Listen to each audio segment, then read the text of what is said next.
Well, all right, in this episode, we're going to look at the old cold smoke generator. I can't remember what the last show was because they've been done several months ahead, but we smoked a coppa. I think it was just the previous one. I think I'll arrange it this way. Anyway, we're going to look at the cold smoke generator that I've used for years. This is the first time I've used it inside that master built smoker, because it just doesn't get hot enough to get it at 100 degrees, because we don't want to cook it. We just want to make smoke, and that's the problem with using a regular smoker. They make heat in order to make the smoke, and so we add something different. So we use this machine, and then I'll show you a modification where I think I tweaked it just a little bit, and then the show after this was done on Christmas Eve of 2025, and we'll see how well that worked out. See if it did work out. I don't know. Maybe it did, maybe it didn't. Maybe that was a complete bust as well.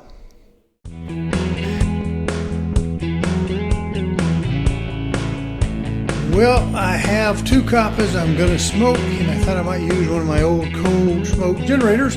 This machine I had built some while back, and the original video is still out there on the internet somewhere. Well, long story made short, I didn't take it off the back porch. I left it by the smoker, and it had got a buggy and bee waspy in there, and I had to take it apart and clean it and paint it. Okay, this is the base. Looks a lot like a 4 11/16, I guess this is. Rubber feet. I just recently spray painted it because it was beginning to pit, being left outside in the moisture. The center panel is a cover, as you can see, with a knockout, a little fan. We got some little wires poking through here and a thermostat showing up. We flip it over, we can actually see it's got two thermostats. Look at the yellow. I don't have white insulation, so the neutral comes in and it splits each of those thermostats. One of them then goes off to the heating element. The other one goes to the fan motor, so it blows. So what I want to do is keep blowing air, and if it gets too hot, from this one I think it is, that one gets too hot, is to shut off the heat, which is in that ceramic socket, and keep the fan blowing so it cools it down. It doesn't want to melt any wires. Here is the next stage, and it goes on top here. They stack up like this. So the plate in the bottom, the fan pokes down in the inside. These are like little louvers. So it's blowing up. It's flat on this side. This one goes on top of it. Actually, it goes more like this because I have to clear those connections in that grommet. And then the top portion is just another square that I've drilled a bunch of, I guess that's probably 3/8 or 1/2 inch holes, something like that, I don't know. And I use a ceramic socket because one of these type of 100-watt heating elements, they're going to get hot. And what it does, it gets hot enough that I have this mollygog looking thing here. I know it looks like a bunch of tuna cans and what all.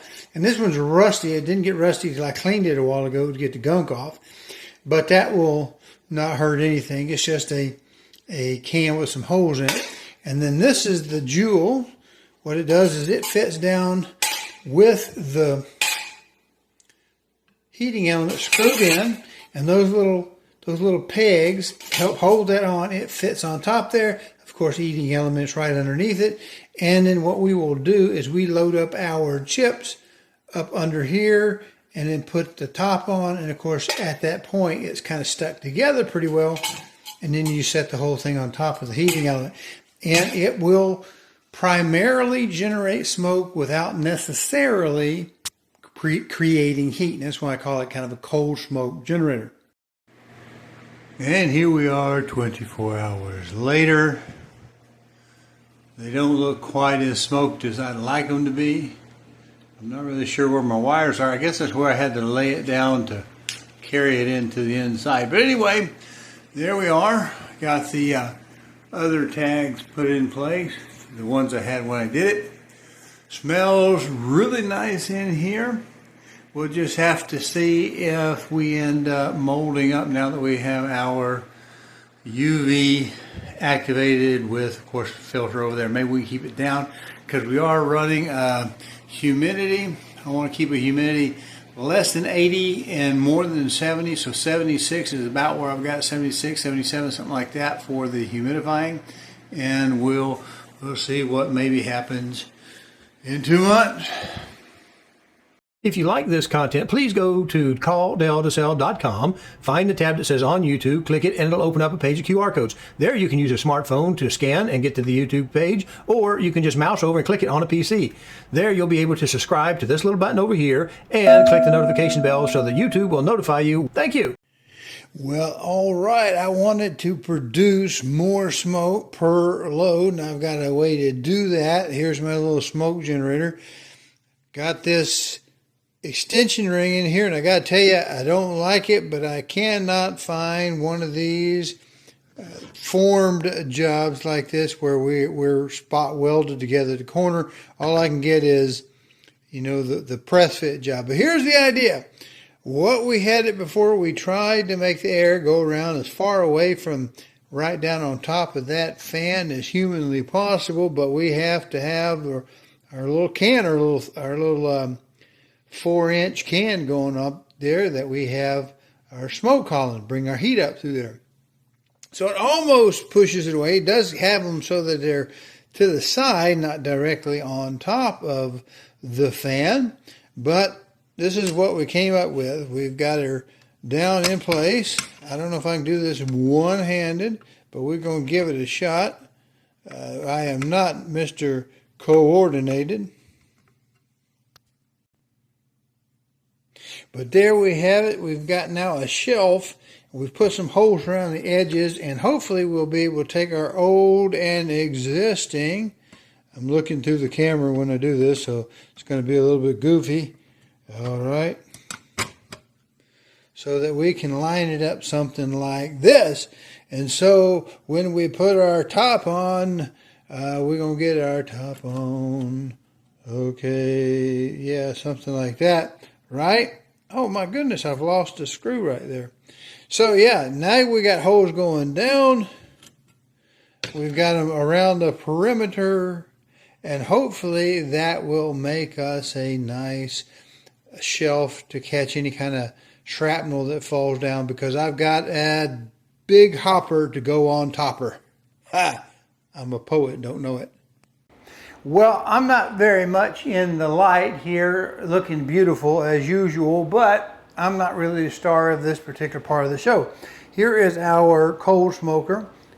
It's a, what does that say? 150 watt element right here. This is a reptile heater, ceramic base. You've seen this. In fact, it's probably attached in this video. This is an old project. We did add this intermediate stage so that any ashes that might fall down will not fall down and then find their way to the fan in the bottom. I had used this for some time without that intermediate stage, and unfortunately, as you might be able to see, we have the rounded edge here. Couldn't find one to meet my old style of 4 11/16 boxes. Well, here's how we did it. We had just a can, not a tomato can, one that's been lined with any kind of chemicals. We don't want to heat that up. And we just have a piece of, like a little bird screen on top, series of small holes, a big chassis punch in the middle, as you can see from my shirt behind there. And then we had a 4-inch end cap. And what we would do, we just fill her up with chips and put her down there, and it worked pretty good. The problem is, this fits perfectly snug. And it's very difficult when you're smoking to get that off, and the smoke doesn't last all that long. It probably lasts twice as long maybe as one of those pellet heaters that sends wood chips that way, but there's not an easy way to refill it because this doesn't want to come off particularly easily. So we made something different.